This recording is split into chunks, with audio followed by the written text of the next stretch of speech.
I'm doing all, you're all right. It's Cody there. I'm back again. As you keep seeing, I keep doing these videos and things I've got experience of, my opinions, my thoughts, and all that stuff. Today, I'm going to do a video on medical emergencies within prisons, how long it takes to get to hospital, how long it can take an ambulance to get into the prison if it's life threatening, and all that sort of stuff.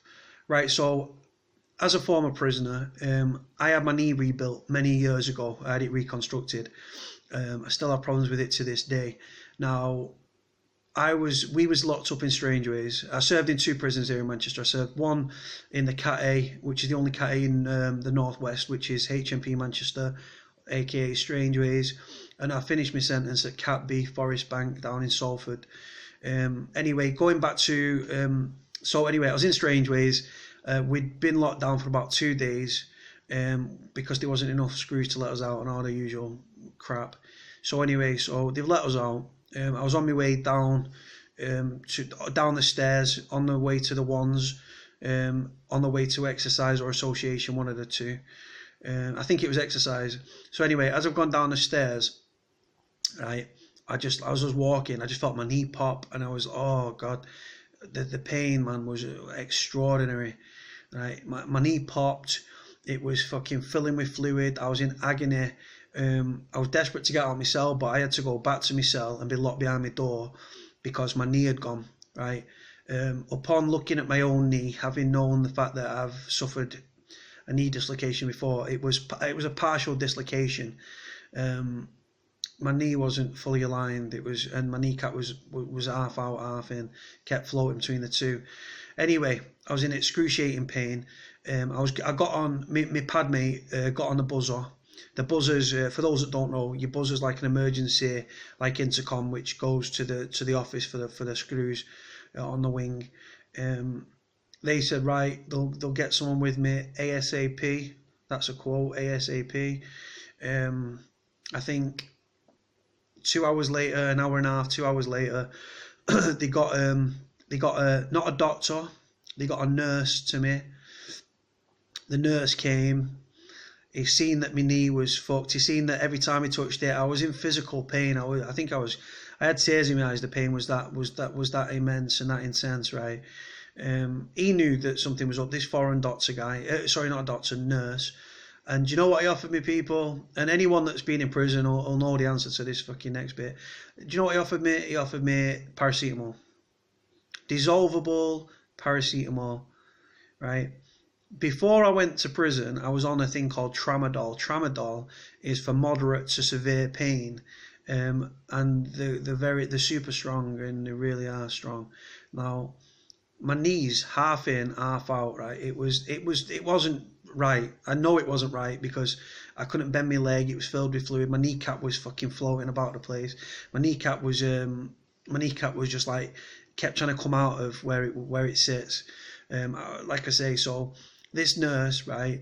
He said, okay, I'll give you some paracetamol. I lost my fucking mind, me. I lost it big time. I screamed at him. So what the fucking hell a paracetamol gonna do to me, you dickhead?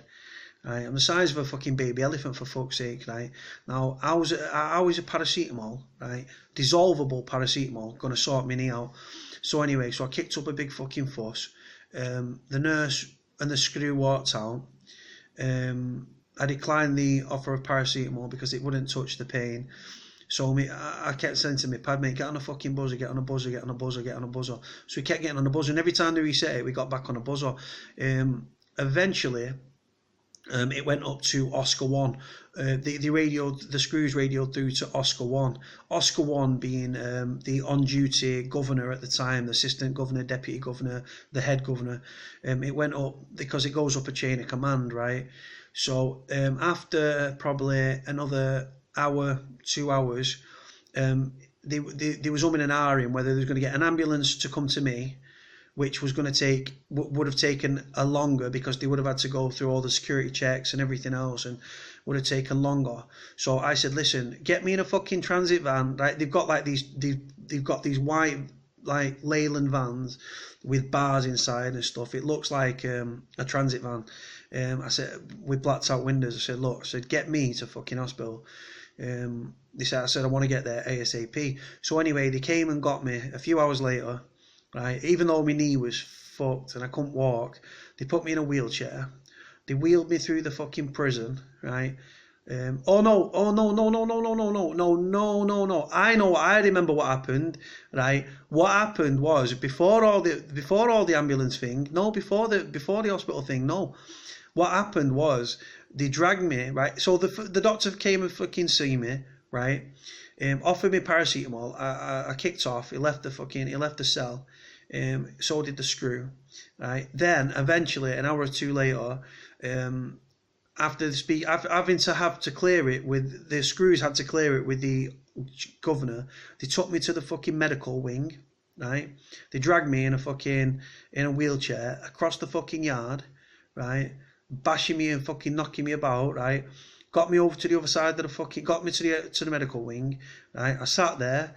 Another nurse saw me, right? And they did an online like Skype thing, right, with this fucking doctor at some hospital or something, and he had a look at me knee and said it wasn't right.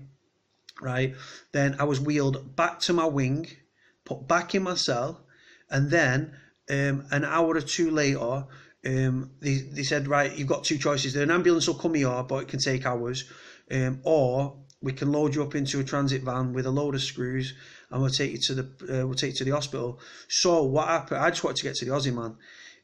So what happened was 5 screws came and got me, right? Even though my knee was fucked, I had to be strip searched, right? Because obviously safety first and security of the prison is a Cat A. I had to be strip searched, right?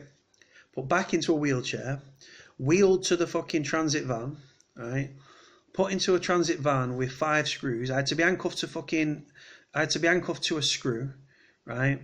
I was taken to North Manchester General Hospital down in Cheetham Hill in Crumsall, right? I pulled up at the hospital, right? The side door opened. I was like, they helped me out the screws best they could, but I was handcuffed as well to the screws, so that was brilliant. And then I walked into the accident and emergency with 5 of the biggest screws, 6 of the biggest screws that they could get their fucking hands on. And then I've got to reception, and then we're sat in the waiting room, and then eventually I get put in a side room because we're like fucking circus freaks. Everyone was taking pictures and stuff like that, like they'd never seen a prisoner or something. And then I was put in this side room.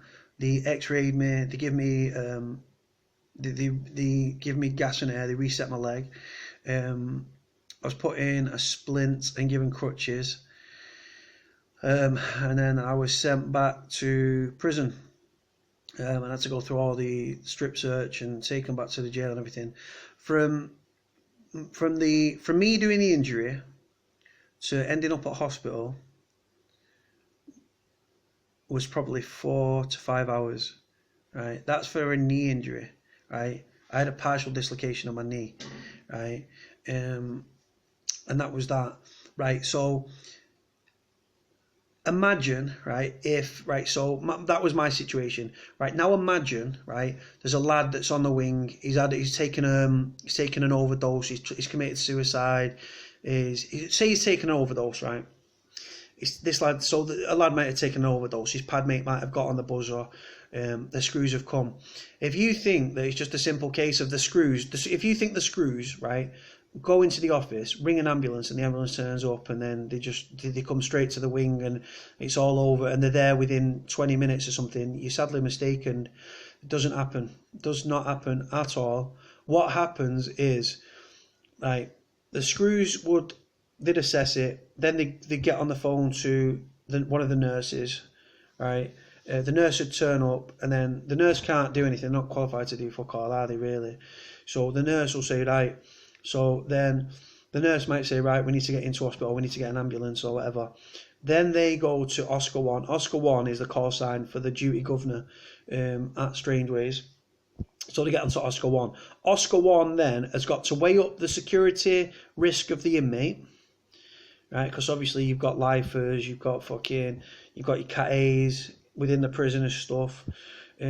So they've got to weigh up the security risk of the prisoner leaving prison, the ambulance coming into the prison, they've got to weigh that up, because they don't just, like, even though it's an ambulance, they still have to search the vehicle and stuff like that when it turns up at the prison. So anyway, so Oscar 1 gives his permission, right? Remember, there's a thing within suicide, within attempted suicides and things, or these sorts of things, there's a thing called the golden hour. You've got an hour to get that person to a hospital, right? It's like if you have a car accident or whatever, it's the same sort of thing. You've got an hour, right? It's called the golden hour, right? So what happens, right, is the Oscar 1, the governor, would give permission, right? Ring an ambulance, right? The ambulances ring, right? So the ambulance be like, I don't know, 10 minutes. Let's say, argument's sake, 10 minutes to get to the prison. Once the ambulance gets to the prison, the security of the prison then comes into play, right? Like I say, the ambulance will pull, like the bollards will go down. The ambulance will drive in. The ambulance is then searched and stuff like that. They could search the driver, the occupants, the other paramedic, right? They will do that. That's a fact. Then they've got to check in, and then from that stage, they've got to get to the wing. So it can take half an hour plus, 40 minutes, whatever, plus to get the paramedics just into the prison. And then they've got to be escorted to the wing. Then they're escorted to the cell of the inmate. Then the inmate might have to have his stomach pumped. He may have to be put onto a gurney, put into an ambulance and taken to hospital. Then when the ambulance is leaving the fucking... So say that they say, look, we need to get into hospital. It's urgent. It's a life or death situation, right? They put him onto a gurney. They then wheel him to the ambulance, right? Oh no, he'll be searched before he gets placed in the ambulance. That's a fact. Right. Then from there, what will happen is the ambulance will pull up at the gate as if to leave the prison. Then it pulls into like this contained area. The security will come out. They'll search the ambulance. They'll search the persons. Then the ambulance will be cut loose and be able to go on to hospital. Now, from Strangeways to North Manchester General, 10-15 minutes, right? Well, even with blues and twos, probably 10 minutes, 10-15 minutes, right? So that's that. But like I say, and people wonder why people are dying in prison, because the simple fact is the staff are not trained. Like they're not qualified. They're not trained. Being offered fucking paracetamol. If your leg was hanging off, paracetamol, right? You're hanging from your bed bunk, right? Because you're fucking trying to kill yourself, right? Paracetamol, right? You chop your finger off, paracetamol. You've got an headache, paracetamol. But HMP, Ministry of Justice, right? They seem to think that fucking literally that paracetamol's fucking is all seeing, all doing. It's fucking paracetamol, you daft bastards. A serious injury requires serious medication, but the thing is, with drugs in prison, like prescribed drugs and stuff, they have a price just like anything does. So they're reluctant, and this is why people are dying in prisons, because one, the delay of the security of getting people to hospital.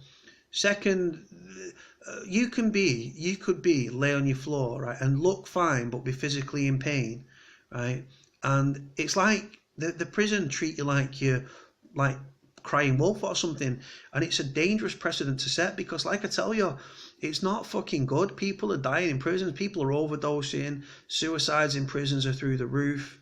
The amount of people in prison with mental health problems that are undiagnosed, untreated, and are just left to rot in prison. Prison actually germinates problems of mental health. Trust me, it does. It starts mental health problems, and it makes people that have already got mental health problems worse. Add into the mix illegal drugs, legal highs, and all that sort of stuff, then you've got the recipe for disasters. And people wonder, bullying's rife in prisons, wings are becoming no-go areas for screws, and like I say, it goes on. And the fact that it can take so long, like I said, I did my knee in it took me hours. Honestly, it took me 4 hours, 4 to 5 hours, just to be able for them to take me to hospital, right? The fact that someone's tried to take their own life, it took probably a shorter period of time, but still like a lot longer than it fucking should be taking. And like I say, they don't just run to the wing and go, fucking hell. If you've seen it on the street and you see someone like comatose, you bring an ambulance, the ambulance will come, the person would be sought with, and they'd have a chance at saving a life. But obviously with prisons and stuff like that, they try to do safety first and all this stuff. So it's like they treat you like you're playing crying wolf or something, like you cry wolf, and they're not at all. These people need fucking like medical help ASAP. But like I say, you don't get it. Yeah, and it's just a sad state of affairs. And like I said, just my knee was my knee. I was just making reference to that because it shows you how long it can take. I put some pictures at the start of this video of my knee before I went to prison and stuff. And you can have a look and you can see like it's knackered. I've got a dead person's bone and tendon in there, but it was a partial dislocation, and I'm getting off of paracetamol. My first time in prison, right? And I thought, oh, the medical care would be good. It was fucking shocking. It was shocking. Really was. Like, it was something else. Like, if I would have been on the outside and that was my loved one, not me, say that it was like an overdose or something. If I'm that person's next of kin, loved one, mum, dad, sister, brother, partner, right, and that person's taken an overdose, and it's taken that long to get to hospital, I'm wondering, I'm kicking off and thinking, what the fuck's going on? It's disgraceful. And it needs to be done. There needs to be, obviously, an ambulance is an ambulance, a paramedic's a paramedic. These people are in a trusted position. But again, in the eyes of the prison, anyone that's going into the prison could be a security risk, security threat. And then, like I say, they've got to assess the threat of the person leaving the prison. If it's like a Cat A prisoner that's like a high-profile prisoner, as you might call him, they've got to weigh up the risk. Could he get it out that he's going to hospital, this, that, and the other? And it goes on, and it's costing people's lives. It's as simple as that. There's no way to dress it up. Suicide within prisons is at an all-time high. Like I say, people with mental health issues going untreated, bullying within prisons, people malnutrition because they're not getting the amount of food they need, and stuff. People are collapsing because they're not getting the right amount of food. And like I say, it's disgusting, to be honest. But anyway, I'll leave it at that, guys. Speak to you soon. Bye.